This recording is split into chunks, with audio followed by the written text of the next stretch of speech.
அன்னைக்கு ஒரு நாள் மழை நல்லா பெஞ்சிட்டு இருந்துச்சு. வீட்டோட மேலே இருக்க அந்த பழைய மாடிக்கு யாருமே போக மாட்டாங்க. ஆனால் அந்த ஒரு நாள் ஒரு சின்ன பொண்ணு லக்ஷனா அந்த மாடிக்கு போனா. அவளுக்கு தெரியாம அவளோட லைஃபை மாத்திர ஒரு மேஜிக் அங்கே அவளுக்காக வெயிட் பண்ணிட்டு இருந்துச்சு. லக்ஸு, இன்னைக்கு ஃபுல்லாக மழை வருமா, வெளியெல்லாம் போக முடியாது. சும்மா ஃபோனே பார்த்துட்டு இருக்காம மாடியில் இருக்க பழைய பாக்ஸஸ் எல்லாம் க்ளீன் பண்ணு. இன்னைக்காவது கொஞ்சம் வேலை பண்ணு. இந்த அம்மாக்கு வேற வேலையே இல்ல, சும்மா என்னையே நோண்டிட்டு இருக்காங்க. லக்ஸ் இதை பண்ணு, லக்ஸ் அதை பண்ணு, லக்ஸ் இதை க்ளீன் பண்ணு, இந்த ஹோம்ஒர்க்கை பண்ணு. எப்பவும் நான் தான் எல்லா வேலையும் பண்ணணுமா? ஹோம்ஒர்க் கூட நான் இன்னும் முடிக்கல, இதுலயே மாடியை வேற நான் க்ளீன் பண்ணணும். அங்க வேற ஃபுல்லா தூசியா இருக்கும். லக்ஸ் மாடிக்கு போறா. எல்லாமே தூசியா இருக்கு, எல்லாமே பழைய பொருட்கள். ஏய், இங்க என்னோட பழைய திங்ஸ் எல்லாம் இருக்குது. அவ ஒவ்வொன்னா எடுத்து வச்சிட்டு இருக்கும்போது அவ கண்ணுக்கு ஒரு சில்வர் பாக்ஸ் தெரியுது. இது என்ன சில்வர் பாக்ஸா? இது மட்டும் இப்படி இவ்வளவு ஷைனிங்கா இருக்கு. ஓபன் பண்ணி பார்க்கலாமா? சரி பாப்போம், உங்களுக்கு என்ன இருக்குங்க.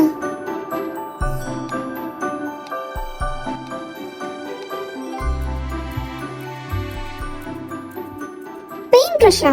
இது என்ன இவ்வளவு க்ளோ ஆகுது? ஹேண்டில் என்னமோ எழுதிருக்கு, ட்ரீம் அண்ட் டிராவா. பரவாயில்ல, மாடிக்கு வந்ததுக்கு ஒரு நல்ல பொருள் நமக்கு கிடைச்சது. சரி, ஏதாவது நம்ம வரைஞ்சு பார்ப்போம்.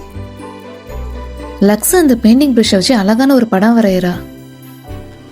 அவ வரைஞ்சி முடிச்சதும் அந்த பெயிண்ட் ஃபுல்லா க்ளோ ஆகுது. அது ஒரு போர்ட்டலா உருமாறுது. அந்த போர்ட்டலுக்குள்ள கை வச்சதும் லக்ஸ் இன்னொரு வேர்ல்டுக்குள்ள போறா. லக்ஸ் அந்த இமேஜினரி வேர்ல்டுக்குள்ள போனதும் அப்படியே ஒரு பிரின்சஸா மாறுறா. அவளை சுத்தி ஒரே சாக்லேட் ட்ரீஸ், அப்புறம் கேண்டிஸா இருக்கு. புல்லெல்லாம் ஒரு மாதிரி பர்பிள் கலர்ல இருக்கு. சுத்தி எல்லாம் வைப்ரண்டா கலர்ஃபுல்லா இருக்கு.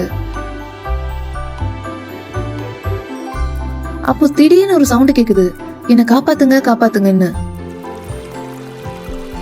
எங்க இருந்து இந்த சவுண்ட் வருது? இது நம்ம வரைஞ்ச வேர்ல்ட் ஆச்சு. இங்க நம்மள தவிர யார் இருப்பா? ஏய், இது என்ன பேலஸ் இவ்வளவு பெருசா இருக்கு? இது நம்ம வரையவே இல்லையே. மேல யாரோ நிக்கிறா. ஒருவேளை இவன் தான் கத்திருப்பானா? சரி, நம்ம அவனுக்கு உதவி செய்யலாம். இப்போ நம்ம எப்படி இவ்வளவு மேல போறது? அவனை எப்படி நம்ம காப்பாத்துறது? ஒரு ஐடியா இருக்கு. நம்ம கையில தான் பிரஷ் இருக்கு, நம்ம ஏன் பயப்படணும்? ஒரு படி வரைஞ்சு அவனை நம்ம காப்பாத்திடலாம். லக்ஸ் அந்த மேஜிக்கல் பிரஷ்ஷை வச்சு ஒரு படி வரைகிறா. அப்படியே அந்த பையனை நோக்கி நடக்கிறா. அப்ப திடீர்னு ஒரு சவுண்ட் வருது. யார் இது? என்னோட கிங்டம்க்கு வந்தது. இங்க எல்லாமே கிரேயா தான் இருக்கணும், கலசி இருக்க கூடாது. இப்போ பாரு, நீ வரைஞ்ச ஸ்டேர்கேஸை நான் மறைய வைக்கிறேன்.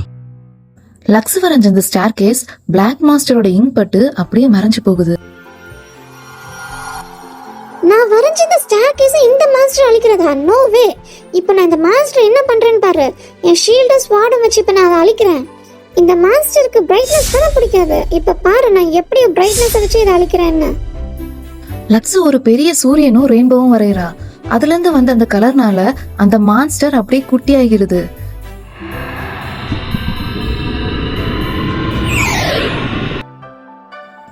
லக்ஸ் அந்த மான்ஸ்டர் ஒரு ஜார்க்குள்ள அடைச்சு வச்சிடுறா. என்ன வெளில விடு, வெளில விடு. என்ன நான் வெளியில வந்தேன்னா உன்னை நான் சும்மா விட மாட்டேன். இப்போ நீ ஒரு சின்ன ஹார்ம்லெஸ் மாஸ்டர். உன்னால எதுவுமே பண்ண முடியாது. உன்னால எல்லாத்தையும் எரேஸ் மட்டும் தான் பண்ண முடியும். ஆனா என்னால கிரியேட் பண்ண முடியும். என்கிட்ட மோதாத. லக்ஸ் அந்த மான்ஸ்டரை பிடிச்சி அந்த பையனை காப்பாத்திடுறா. அப்போ திடீர்னு ஒரு சவுண்ட் கேக்குது. லக்ஸு, எங்க போன? சாப்பிடவா? என்னை காப்பாத்தினதுக்கு தேங்க்ஸ். என் பேரு சிவன்.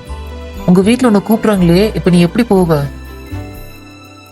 ஐயோ, தேங்க்ஸ் எல்லாம் எதுக்கு? தேங்க்ஸ் எல்லாம் வேண்டாம், நம்ம இன்னொரு நாள் பார்க்கலாம் சிவன். இப்ப வர எங்க அம்மா கூப்பிட்டு இருக்காங்க. நான் போகட்ட பெரிய பிரச்சனை ஆயிடும். நான் போயிட்டு இன்னொரு நாள் உன்னை பார்க்க வரேன்.